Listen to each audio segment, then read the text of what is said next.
আসসালামু আলাইকুম। প্রিয় দর্শক, অন্য মঞ্চের আলাপচারিতায় আপনাদের সকলকে আমন্ত্রণ জানাচ্ছি।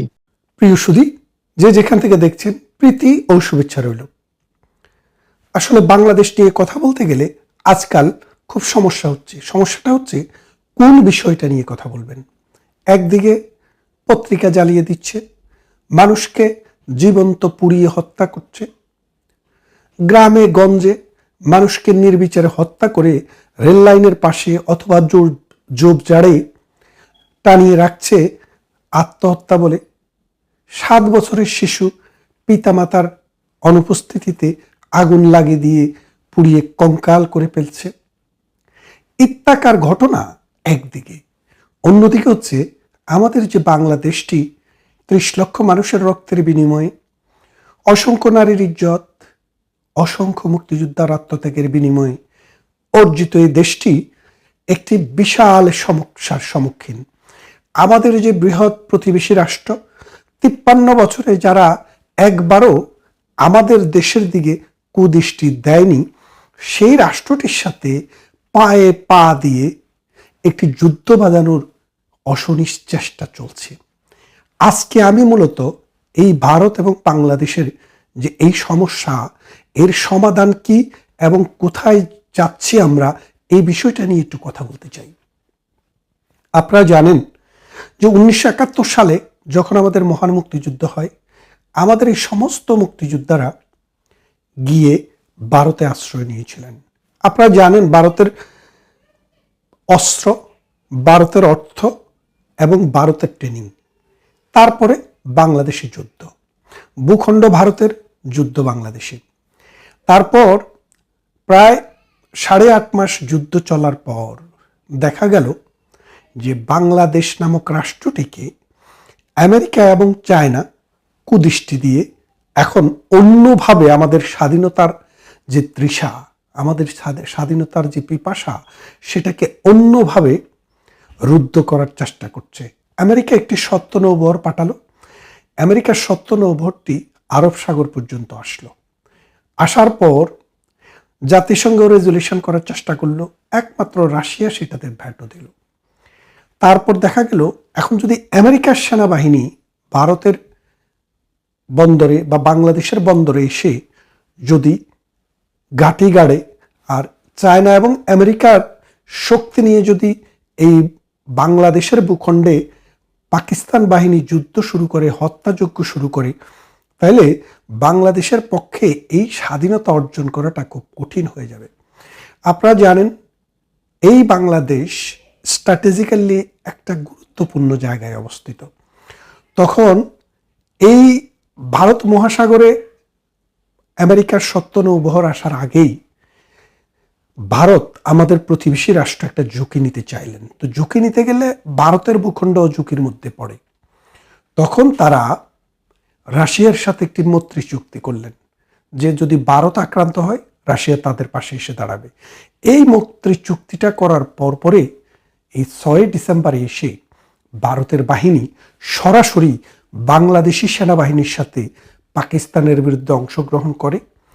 আর এই 10 দিনের ভেতরে বাংলাদেশটিকে একটি স্বাধীন সার্বভৌম রাষ্ট্র তৈরি করে।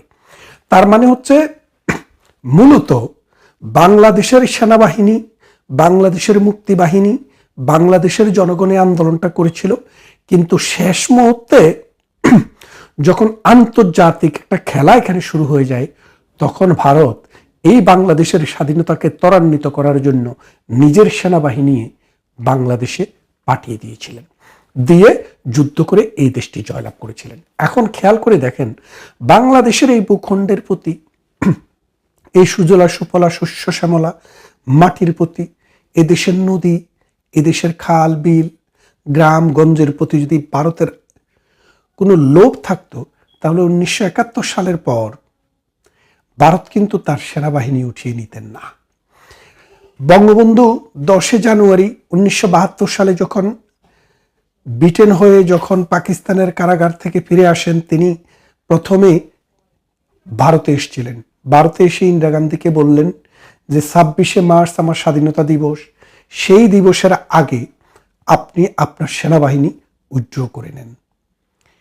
ইন্দিরা গান্ধী কিন্তু সেই কথা মতো 26শে মার্চের আগে বাংলাদেশ থেকে ভারতের সমস্ত সেনাবাহিনীকে তুলে নিয়েছিল।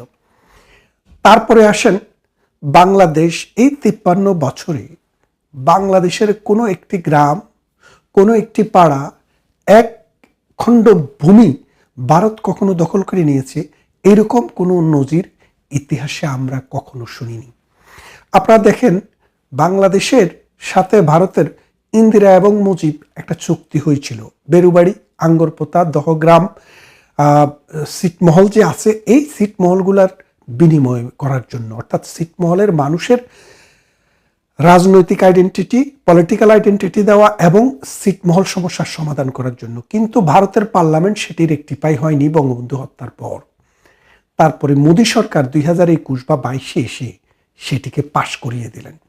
দেওয়ার পর ভারতের ভেতরে বাংলাদেশের যে পরিমাণ ভূমি রয়েছে এবং বাংলাদেশের ভেতরে ভারতের যে পরিমাণ ভূমি রয়েছে, এটার মধ্যে 1500 হেক্টর ভারত বেশি পায়। ভারতের মোদী সরকার বললেন এই 1500 হেক্টর বাংলাদেশকে দান করে দিলাম। বাংলাদেশকে 1500 হেক্টর দান করে সীমারেখাটি সঠিকভাবে ঠিক করে ভারত সমাধান করে দিল। তার মানে দেখেন, যখনই কোনো সমস্যা বাংলাদেশের সাথে হয়েছে ভারত কিন্তু ছাড় দিয়েছে, বাংলাদেশকে কম দেয়নি। এক। দ্বিতীয় আরেকটি ঘটনা দেখেন, বাংলাদেশের যে তালপট্টি নামক যে এরিয়াটি আছে, ওই সীমানা অঞ্চলে ভারত 1947 সাল থেকেই 25,000 স্কোয়ার কিলোমিটার সমুদ্র সীমা তাদের দাবি করে সেটা দখলে রেখেছিল।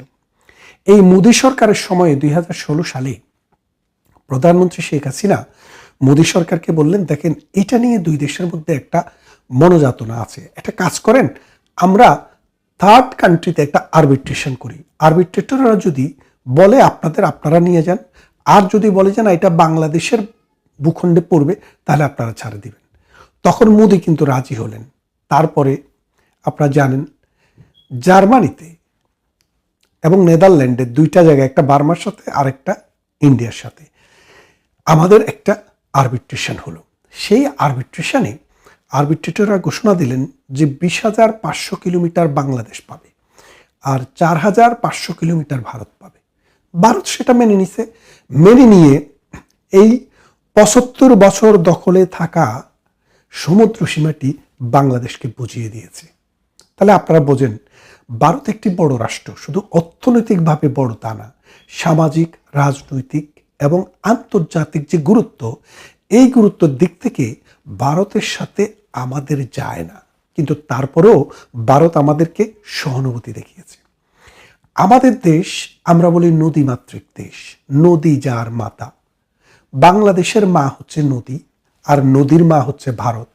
কারণ আমাদের যে 54টি নদী, পদ্মা, মেঘনা, যমুনা, কুশিয়ারা, যত নদী আমাদের রয়েছে, এই সমস্ত নদীর উৎপত্তিস্থল ভারত। দু একটা নদী চায়নায় উৎপত্তি, তাও চায়না থেকে আসতেও ভারত হয়ে এসছে। আর বাকি সব ভারত এবং হিমালয়ে উৎপত্তি হয়েছে, ভারতের ভূখণ্ডের উপর দিয়ে বাংলাদেশে প্রবাহিত হয়েছে। এই বাংলাদেশের মা যে নদী, এই নদীর মালিকানা আমাদের, কিন্তু এই নদীর মা ভারতের। এই ভারত যদি এখন দেখেন, খেয়াল করে দেখেন, ভারতের কিন্তু অর্থনৈতিক সক্ষমতা আগের থেকে অনেক বেড়েছে। পানির ব্যবহার, বহুমাত্রিক ব্যবহার মানুষ এখন শিখে নিয়েছে। ভারত যদি এইসব নদীর পানি প্রত্যাহার করে, বাংলাদেশের পক্ষে কখনো ভারতের সাথে যুদ্ধ করে এইসব নদীর পানি বাংলাদেশে নিয়ে আসা সম্ভব না। কিন্তু ভারত সেটা করছে না। দু একটা নদীতে পারাক্ষাতে বাদ দিয়েছে, গঙ্গা নদীতে। তারপরেও কিন্তু এই বাঁধের সাথে আমাদের পানির জন্য হাহাকার ছিল।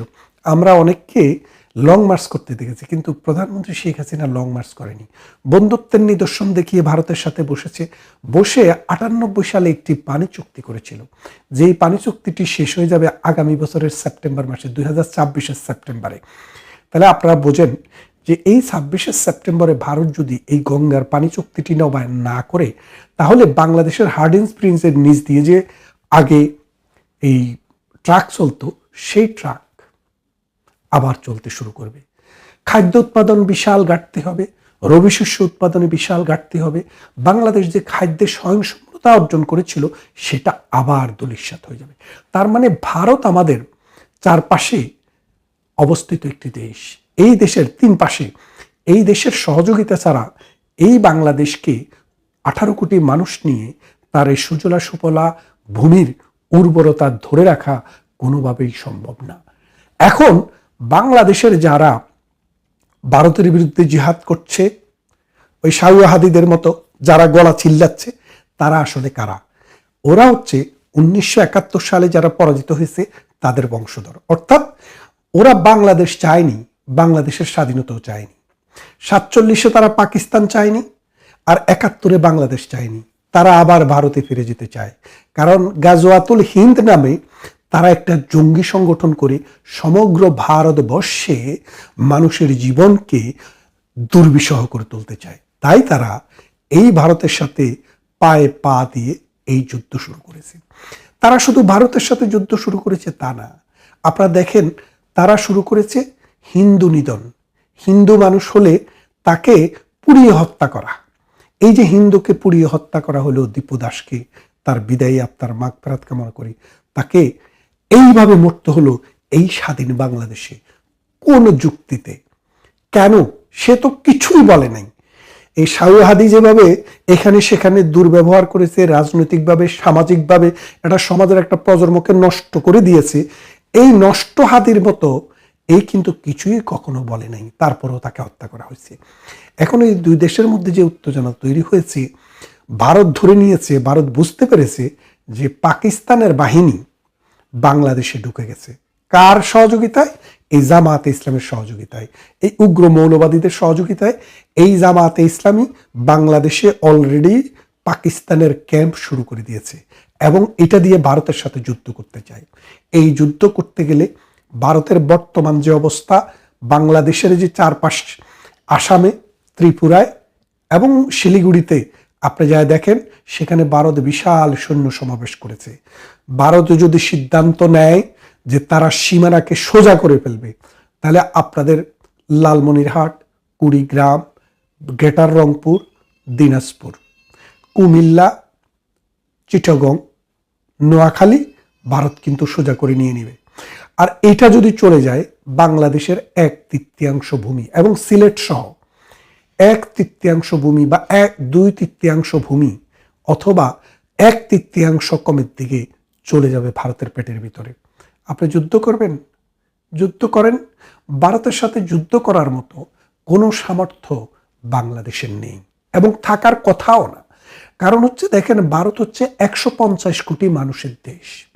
তাদের যোদ্ধা, তাদের রিজার্ভ ফোর্স, তাদের police, Ansar, border security guard সব কিছু মিলিয়ে প্রায় 1.5 কোটি মানুষ যুদ্ধ করার জন্য তৈরি। আর আপনার আছে কি 1,80,000 সেনাবাহিনী আর 1,80,000 পুলিশ বাহিনী। এই 3-4 লাখ আনসার মানসার মিলিয়ে আপনি যদি যুদ্ধে যান, ভারতের সেনাবাহিনী যদি বাংলাদেশের 3 দিক থেকে দাঁড়িয়ে দাঁড়িয়ে যদি পেশাব করা শুরু করে, তারপরেই কিন্তু আপনার বাহিনী পেশাবের তলে ডুবে যাবে। তাহলে এখন বুঝতে হবে ভারতের সাথে কি আমাদের সমঝোতা দরকার, ঐক্য দরকার, নাকি যুদ্ধ দরকার? আপনাকে বুঝতে হবে স্ট্র্যাটেজিটা কি। স্ট্র্যাটেজিটা হচ্ছে আমরা অর্থনৈতিকভাবে সমৃদ্ধি অর্জন করা, আমরা সামাজিকভাবে আমাদের সমাজকে উন্নত করা, আমাদের মানুষের জীবন মান উন্নত করা, আমাদের শিক্ষাকে উন্নত করা, ট্রান্সপোর্টেশনকে উন্নত করা, মানুষের জীবনের মান বৃদ্ধি করা। এই জামায়াতে ইসলামী, এই মৌলবাদী গোষ্ঠী, এই জঙ্গি গোষ্ঠী কখনো এটা চায় না। তারা চায় এই সমাজে সবসময় একটা পেতনা তৈরি করে রাখতে। আর এই পেতনার ধারাবাহিকতায় ভারতের সাথে আজকে পায়ে পা দিয়ে যে সংগ্রাম, যে আন্দোলন বাংলাদেশে এই শাহওয়াহাদিরা শুরু করেছে, সেটা সমাধান করতে গেলে বাংলাদেশ তার অর্ধেক ভূখণ্ড হারাবে। এই ভূখণ্ড উদ্ধার করার জন্য আমেরিকাও আসবে না, চায়নাও আসবে না, আর জামায়াতের বাপদাদা যারা পাকিস্তানে আছে তারাও আসবে না। আসুন, ভারত একটি মহান জাতি। এদের 6000 বছরের সভ্যতার ইতিহাস, সিন্ধু সভ্যতার ইতিহাস। এই ভারতবর্ষের মানুষেরা সভ্য ভদ্র ভালো ছিল বলেই আরব থেকে মুসলমানরা এসে ধীরে ধীরে এখানে বসতি স্থাপন করেছে, পরিবার তৈরি করেছে এবং নিজেদের রাষ্ট্রও তৈরি করেছে। ভারতের মানুষ যদি শুরু থেকেই বৈরীভাব হতো, হিন্দু বৌদ্ধ যারা আছে তারা যদি শুরু থেকেই টলারেন্স না হতো, তাহলে এই ভারতবর্ষে মুসলমানের এত বিকাশ ঘটতো না। মুসলমানেরা এই বিকাশমান জাতি হিসেবে দুটি রাষ্ট্র তৈরি করতে পারত না। ভারতের মানুষ সহনশীল এবং অন্য মতের প্রতি পথের প্রতি তাদের যে শ্রদ্ধা ছিল, বহু জ্ঞানী গুণী ঋষি এই ভারতে জন্ম হওয়ার কারণে তারা শ্রদ্ধাশীল ছিল। তাদের বই ছিল, তাদের সাহিত্য ছিল, তাদের কবিতা ছিল, গল্প ছিল, গান ছিল, তাদের সামাজিক ধারাবাহিকতা ছিল। এই সিন্ধু সভ্যতার অববাহিকায় এই মুসলমানের যে আজকের অবস্থান, এই অবস্থানের মূল কারণ হচ্ছে হিন্দুদের বদান্যতা। আর সেই হিন্দুদেরকে মুসলমান নামের এই জামাতিরা, এরা আসলে মুসলিম বলে বিশ্বের বেশিরভাগ আলেম মনে করে না, এই মৌদুদিবাদকে একটা ফেতনাবাদ মনে করে। এরা এই হিন্দুদের প্রতি একটা বিদ্বেষ পোষণ করে।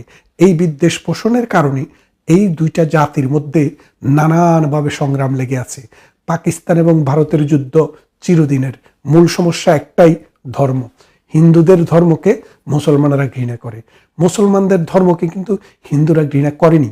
যদি করত, 1200 সাল থেকে 1800 সালের ভিতরে এত মুসলমান এই দেশে কখনো হতো না। পৃথিবীর সবচেয়ে বেশি মুসলমানের দেশ কোনটি? ভারত। আপনি যদি যান, খবর করে দেখেন, ইন্দোনেশিয়া কাগজে কলমে থাকলেও 29 বা 30 কোটি মুসলমানের দেশ যদি ইন্দোনেশিয়া হয়, ভারতে প্রায় 32 কোটির মতো মুসলমান আছে। এই মুসলমান প্রতিদিন বাড়ে।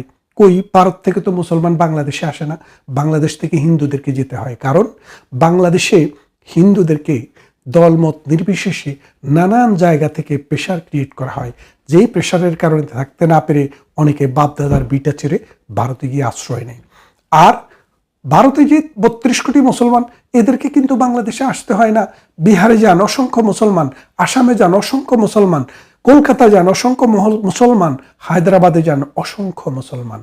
তাইলে এই মুসলমানরা যদি ভারতে বসবাস করতে পারে, শান্তিতে বসবাস করতে পারে, থাকতে পারে, বংশবৃদ্ধি করতে পারে, দিনের পর দিন ওদের পরে কোনো অত্যাচার নির্যাতন না থাকে, তাহলে বাংলাদেশের এই কুলাঙ্গাররা কেন হিন্দু ধর্মের মানুষের প্রতি এই অত্যাচার নির্যাতন করে? তবে এটা সত্য, ভারতে যে একবারে মুসলমানের প্রতি কোনো ধরনের বিরাগ নেই, আছে। বিরাগ না থাকার কোনো কারণ নেই, আছে। মানুষ যেখানে আছে কিছু কিছু সমস্যা সেখানে থাকবে। যেই দেশে মুসলমানের শুধু মুসলমানদের, যেমন পাকিস্তানের আরেকটি অঞ্চলের সাথে যুদ্ধ চলছে। এই যে বাংলাদেশের মানুষ বিরাগ হয়েছে কেন? আমরা তো মুসলমান ছিলাম, পাকিস্তানের লোকে বিরাগ হয়েছে না? হয়েছে। এটা থাকতে পারে, কিন্তু বাংলাদেশের জামাতে ইসলামী এবং জঙ্গি অন্যান্য যেসব সংগঠন আছে, তারা ভারত বিরোধিতাকে তাদের একটা আদর্শ হিসেবে নিয়েছে। এই আদর্শটা হচ্ছে মানবতার বিরুদ্ধে, সভ্যতার বিরুদ্ধে। যেমনটা আমি বলছিলাম যে প্রথম দিক থেকে যদি হিন্দুরা যদি স্ট্রংভাবে মুসলমান ধর্মের বিরোধিতা করত, তাহলে এই দেশে ইসলাম প্রসার হতো না। আসুন, যুদ্ধ নয়, এই ভালো একটি প্রতিবেশী, এই বন্ধুপ্রতিম সংস্কৃতিবান বুদ্ধিভিত্তিক চেতনার সমাজের একটি প্রতিভূ হচ্ছে ভারত। সেই মহাভারতের সাথে আমাদের এই সমস্যাটিকে আলোচনার ভিত্তিতে সমাধান করে দুটি রাষ্ট্র, বন্ধুপ্রতিম রাষ্ট্র হিসেবে আমরা সহ অবস্থান করি। যুদ্ধ নয়, শান্তি চাই। আবারও সেনা হস্তক্ষেপ বলতে রাষ্ট্রীয় ক্ষমতায় হস্তক্ষেপ নয়, ছোট একটি বিষয়, কিন্তু তারপরেও সামগ্রিকভাবে এই নির্বাচনকালীন সময় বিষয়টি বড়। একটি হচ্ছে যে গতকালকে বা গত কয়েকদিন যাবত স্বরাষ্ট্র মন্ত্রণালয়ে রদ বদলের একটা প্রচেষ্টা ছিল, আলাপ ছিল, কানাঘুষা ছিল যে স্বরাষ্ট্র উপদেষ্টা হিসেবে যিনি দায়িত্বে আছেন ইতিমধ্যে, যে লেফটেন্যান্ট জেনারেল অবসরপ্রাপ্ত জাহাঙ্গীর আলম চৌধুরী, তাকে সরিয়ে দিয়ে জাতীয় নিরাপত্তা উপদেষ্টা খলিলুর রহমান, তথাকথিত জাতীয় নিরাপত্তা উপদেষ্টাই বলবো, কারণ ডিফেন্স বা নিরাপত্তার কোনো কিছু সম্পর্কে তার কোনো অতীত অভিজ্ঞতা ছিল না, কিন্তু হঠাৎ করে রাতারাতি শুনলাম যে একবার নিরাপত্তা উপদেষ্টা একজন নিয়োগ করা হয়েছেন, তিনি হচ্ছেন এই খলিলুর রহমান, এবং তাকে দায়িত্ব দেওয়া হতে যাচ্ছিল যে স্বরাষ্ট্র উপদেষ্টা হিসেবে নির্বাচনকালীন সময়ে। তো সেই দায়িত্বটা দেওয়া সেনাবাহিনী হস্তক্ষেপ করেছে। ভারতীয় গণমাধ্যম নর্থ ইস্ট নিউজ এমন একটি সংবাদ দিচ্ছে। 23শে ডিসেম্বর স্বরাষ্ট্র মন্ত্রণালয়ের দায়িত্বে রদবদলের উদ্যোগ নেওয়া হয়। বর্তমান উপদেষ্টা লেফটেন্যান্ট জেনারেল অবসরপ্রাপ্ত জাহাঙ্গীর আলম চৌধুরীকে সরিয়ে সেখানে জাতীয় নিরাপত্তা উপদেষ্টা NSA খলিলুর রহমানকে বসানোর প্রক্রিয়া শুরু হলে সেনাবাহিনী কঠোর আপত্তি জানায়। সেনাপ্রধান জেনারেল ওয়াকারুজ্জামান সহ ঊর্ধ্বতন সেনা কর্মকর্তারা খলিলুর রহমানের দ্বৈত নাগরিকত্ব এবং অতীতে রোহিঙ্গা ইস্যুতে তার বিতর্কিত ভূমিকার কারণে এই নিয়োগের বিরোধিতা করেন। জানা গেছে এর আগে খলিলুর রহমান মিয়ানমারের রাখাইন রাজ্যের রোহিঙ্গাদের জন্য একটি সামরিক করিডোর তৈরির প্রস্তাব দিয়েছিলেন। সেনাবাহিনী এই প্রস্তাবকে জাতীয় নিরাপত্তার জন্য হুমকি মনে করে তা প্রত্যাখ্যান করে। সেনাপ্রধান তখন ক্ষুব্ধ হয়ে নো ব্লাডি করিডোর মন্তব্য করেছিলেন। এই ঘটনার জেরে NSA এর সঙ্গে সেনাবাহিনীর সম্পর্কের চরম অবনতি ঘটে। এমনকি সেনা কর্মকর্তারা তার সঙ্গে বৈঠকে বসতেও অস্বীকৃতি জানান এবং সেনানিবাসে তার প্রবেশ নিষিদ্ধ করেন সেই সময়। অন্যদিকে আরেকটি ঘটনাও ঘটেছে যে আপনারা জানেন যে তারেক রহমান, বিএনপির ভারপ্রাপ্ত চেয়ারম্যান তারেক রহমান আজ 24শে ডিসেম্বর সন্ধেবেলা লন্ডন থেকে ঢাকার উদ্দেশ্যে রওনা দেবেন। তিনি আগামীকালকে ঢাকা এসে পৌঁছাবেন এবং তারেক রহমানকে আপনারা জানেন ইতিমধ্যেই যে SSF নিরাপত্তা দেওয়া হবে এবং SSF নিরাপত্তা কারা পান? সরকার প্রধান, রাষ্ট্রপ্রধান, এই দুইজন পান। এর সাথে কদিন আগে আপনারা দেখলেন যে বিএনপির চেয়ারপারসন বেগম খালেদা জিয়াকেও SSF নিরাপত্তা দেওয়া হয়েছে। একই সাথে খালেদা জিয়ার পরিবারের সদস্য এবং তারেক রহমানও এই মুহূর্তে গুরুত্বপূর্ণ ব্যক্তিত্ব হওয়ায় তিনি SSF নিরাপত্তা পাচ্ছেন, এটি নিশ্চিত হওয়া গেছে।